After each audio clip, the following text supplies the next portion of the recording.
Hello, everybody. Welcome to Romeo and Juliet, Act 3, Scene 3.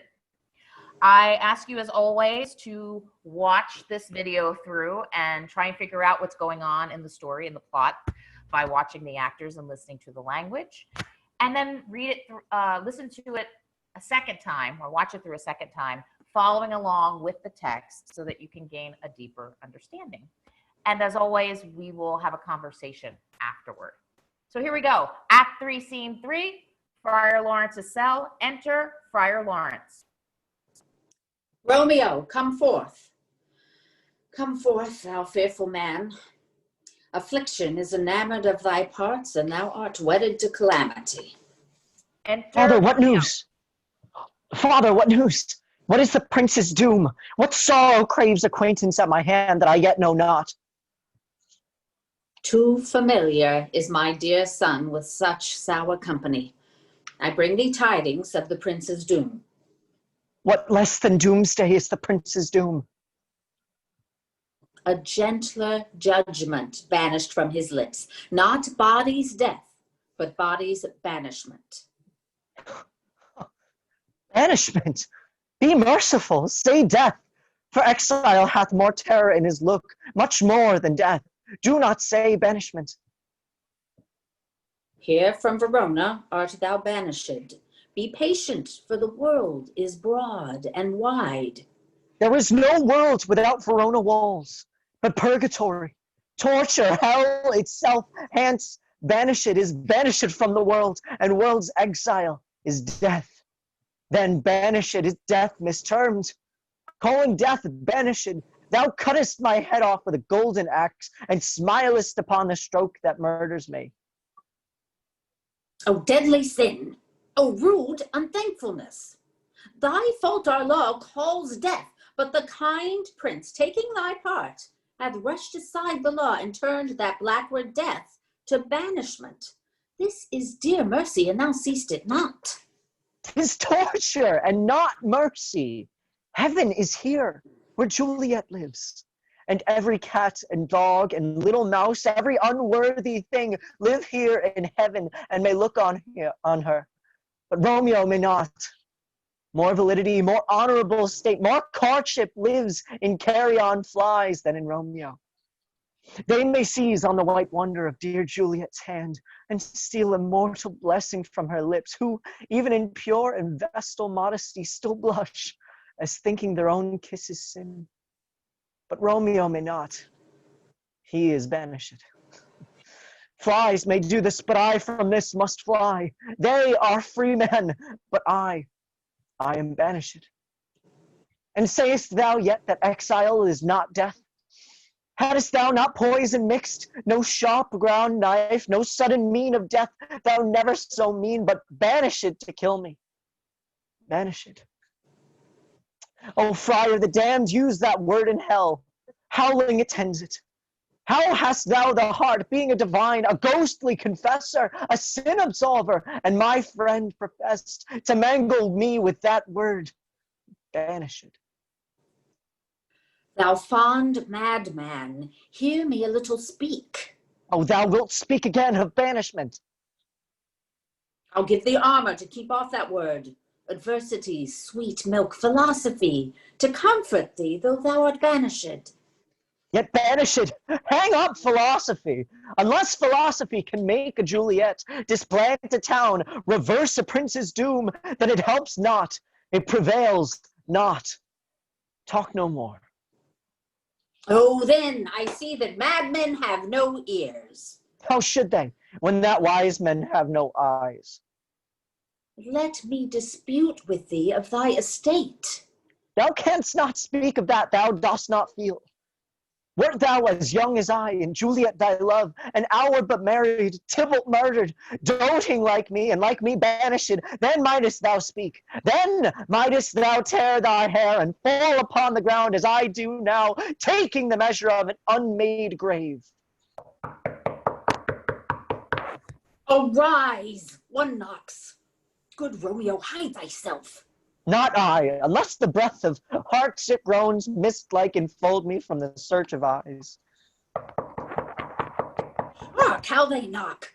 Who's there? Romeo, arise. Thou wilt be taken. Stay a while. Stand up. Run to my study by and by. God's will. What simpleness is this? I come! I come! Who knocks so hard? Whence come you? What you will? Let me come in, and you shall know my errand. I come from Lady Juliet. Welcome then. Enter nurse. Holy Friar, oh, tell me, Holy Friar, where is my lady's lord? Where's Romeo? There on the ground, with his own tears made drunk. Oh, he is even in my mistress's case, just in her case.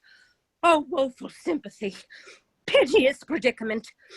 Even so lies she, blubbering and weeping, weeping and blubbering. Stand up, stand up. Stand and you be a man. For Juliet's sake, for her sake, rise and stand. Why should you fall into so deep an O? Nurse! Oh, sir. Oh, sir. Well, death's the end of all. Speakest thou of Juliet? How is it with her? Doth not she think me an old murderer? Now I have stained the childhood of our joy with blood removed but little from her own. Where is she? And how doth she? And what says my concealed lady to our cancelled love? She says nothing, sir, but weeps and weeps, and now falls on her bed, and then starts up and Tybalt calls, and then on Romeo cries, and then down she falls again. As if that name shot from the deadly level of a gun did murder her, as that name's cursed hand murdered her kinsman. Oh, tell me, friar, tell me, in what vile part of this anatomy doth my name lodge? Tell me, that I may sack the hateful mansion. Drawing his sword. Hold thy desperate hand. Art thou a man? Thy form cries out thou art. Thy tears are womanish. Thy wild acts denote the unreasonable fury of a beast. Unseemly woman in a seeming man, and ill-seeming beast in seeming both. Thou hast amazed me. By my holy order, I thought thy disposition better tempered. Hast thou slain Tybalt? Wilt thou slay thyself and slay thy lady that in life lives by doing damned hate upon thyself? Why railest thou on thy birth, the heaven and earth, since birth and heaven and earth all three do meet in thee at once, which thou at once wouldst lose? Fie, fie! Thou shamest thy shape, thy love, thy wit, which like a usurer bounced in all, and usest none in that true use indeed, which should bedeck thy shape, thy love, thy wit. Thy noble shape is but a form of wax, digressing from the valor of a man. Thy dear love, sworn but hollow perjury, killing that love which thou hast vowed to cherish.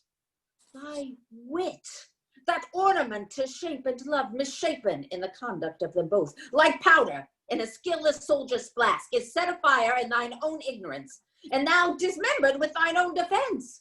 What rouse thee, man? Thy Juliet is alive, for whose dear sake thou wast but lately dead. There art thou happy. Tybalt would kill thee, but thou slewest Tybalt. There art thou happy. The law that threatened death becomes thy friend and turns it to exile. There art thou happy. A pack of blessings light upon thy back. Happiness courts thee in her best array, but like a misbehaved and sullen wench, thou pouts upon thy fortune and thy love. Take heed, for such die miserable. Go, get thee to thy love as was decreed. Ascend her chamber, hence, and comfort her. But look thou stay not till the watch be set, for then thou canst not pass to Mantua, where thou shalt live till, We can find a time to blaze your marriage, reconcile your friends, beg pardon of the prince, and call thee back with 20,100,000 times more joy than thou wentst forth in lamentation. Go before, nurse.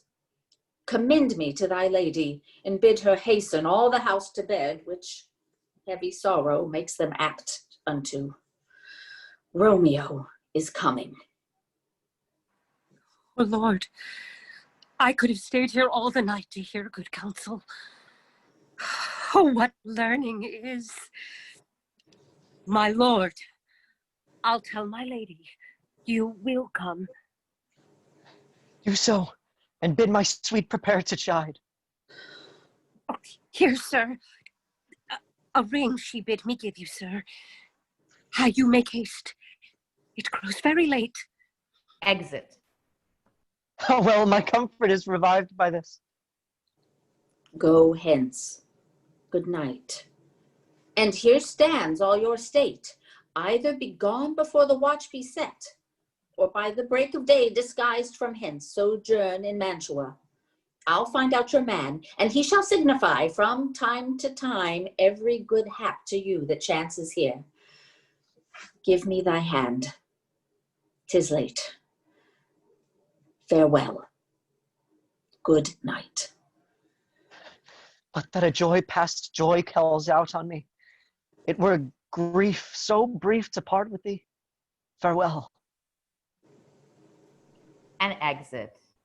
Excellent, you guys. Woo, that was so good. I loved it. So let's talk about the plot first. Who wants to take that? Who wants to tell us what's happening in the story here? It's Romeo is incredibly distraught. So much that he's going to try and kill himself in this scene. Yeah. But I'm talking him off the ledge. I'm saying you have a lot of gifts that you are not using. These are not all bad things. You've had a lot of good things happen. You don't realize how lucky you are. It's still going to be okay. Absolutely. Good. So Friar, what's your point of view in all of this? So what do you think about this situation, everything that's happened? Well, I think he's very distraught. I think he feels horrible about it all. But I think he's also always looking for the solution. It's still going to be okay. We can fix this. It's going to be all right. Yeah, he's hopeful. He's very hopeful. Yeah, he's still hopeful.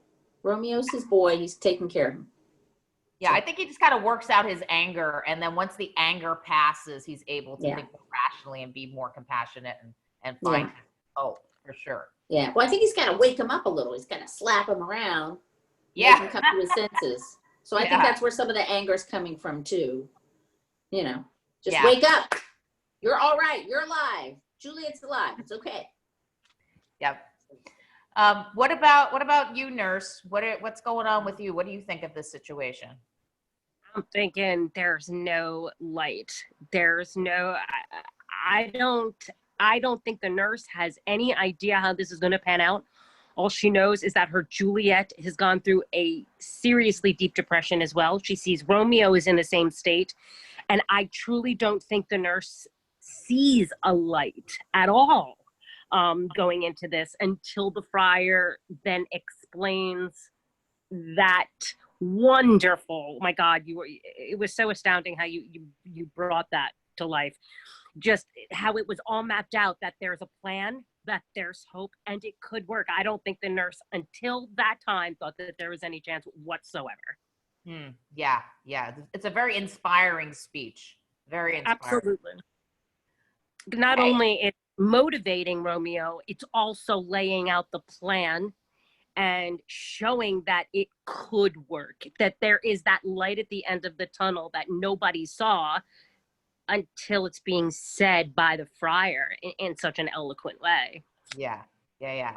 And because Romeo, what are you feeling in all of this for the majority of this anyway?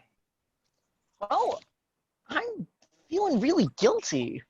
I mean, the first thing that I ask the nurse is, you know, Juliet hates me now, right? Like, she has to hate me. I killed her cousin, right? And I think that's he feels so guilty about he was the one that physically put the sword in Tybalt, but he also caused the death of his best buddy, and he's feeling a lot of guilt right now,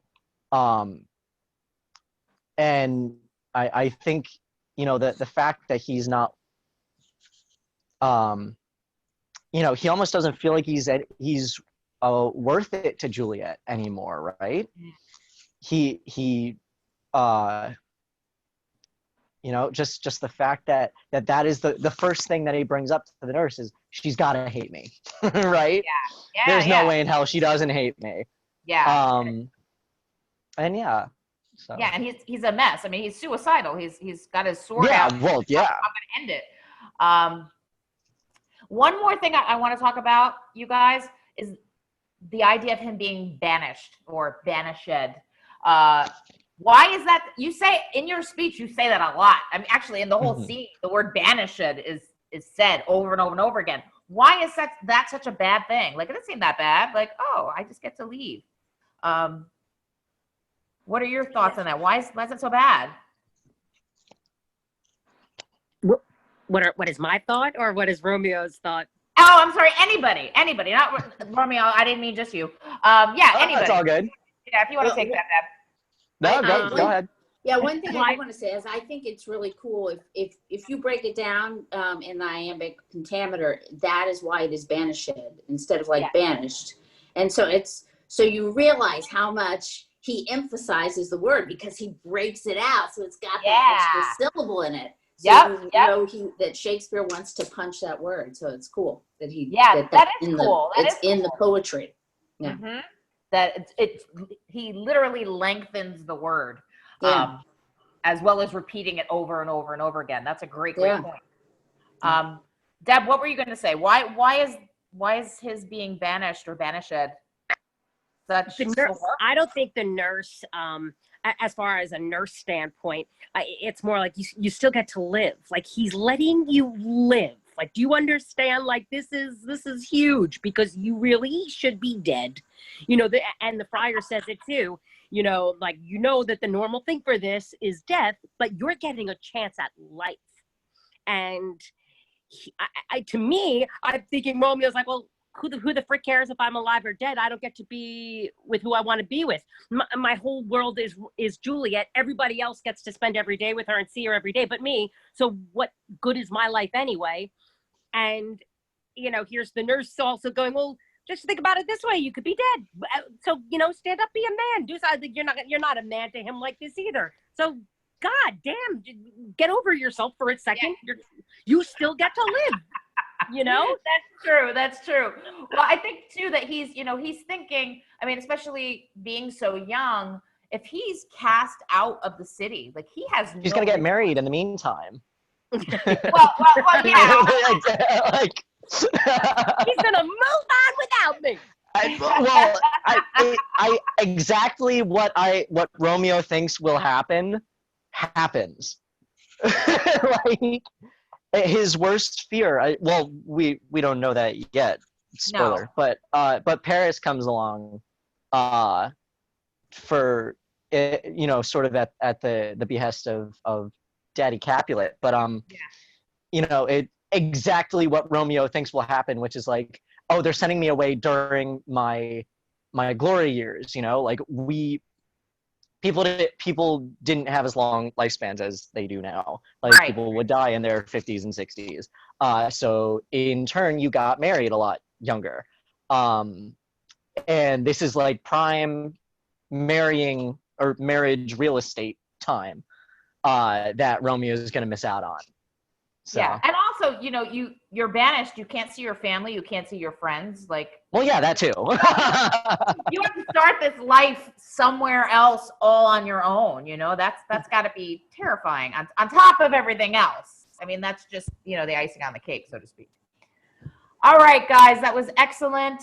Everybody, I will see you at the next reading. Adieu. Goodbye. Adieu.